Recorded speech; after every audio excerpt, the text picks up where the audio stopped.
बीते दिनी खबर आई सी कि सिद्धू मूसेवाला की डेब्यू फिल्म मूसा जट भारत विच बैन हो गई है। इस फिल्म नूं सेंसर बोर्ड वालों सर्टिफिकेशन नहीं मिली है। इस दे बैन होने दे वख-वख कारण दसे जा रहे ने, पर सिद्धू मूसेवाला ने पोस्ट साझी करके खुद फिल्म बैन होने दे असल कारण दसे। सिद्धू मूसेवाला ने इंस्टाग्राम स्टोरीज राही फिल्म दे बैन होने दे कारणों की गल की है। सिद्धू पहली स्टोरी विच लिखते ने कि कोई नवी गल नहीं है जो अज मेरे नाल हुई है। जदों मैं गाना शुरू किया सी उदों भी मैं बहुत चीज़ों का सामना किया सी ते साबित किया सी कि कोई आम बंदा बिना शक्ल सूरत तो अपने टैलेंट के दम ते दुनिया ते ना बना सकता।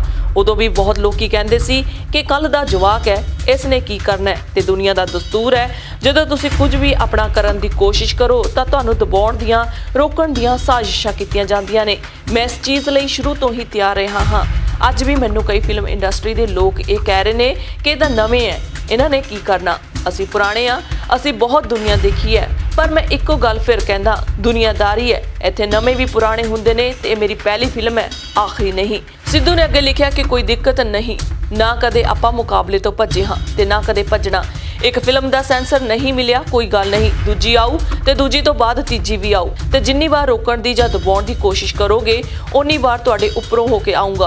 बाकी रही गल भज्जण भजाउण दी, अज तो बाद जिन्नियां फिल्मां आउणगियां इक्को टाइम ते आउणगियां। जिन्हें खेड खिडाइयां करनियां ने खुल के करो ते दस के करो। जिहड़े कहंदे ने कि डेट चेंज हो गई, डेट ना कल चेंज हुई ते ना अज चेंज हुई ते ना ही होवेगी। भारत ने सेंसर नहीं दिता, इत्थे नहीं हुंदा ते ना होवे, बाहर सब किते रिलीज़ हो फिल्म, क्योंकि ये फिल्म किसानां दे हक च बनी है ते इस गल दे खिलाफ ने।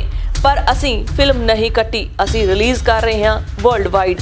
फिल्म दे बैन होने के कारण दसदियां सिद्धू ने दूजी स्टोरी च लिखिया, कई बंदे कहणगे कि कंट्रोवर्सी करते हैं, सच्ची गल यह है कि साडे तो चंगा होने का ड्रामा नहीं हुंदा।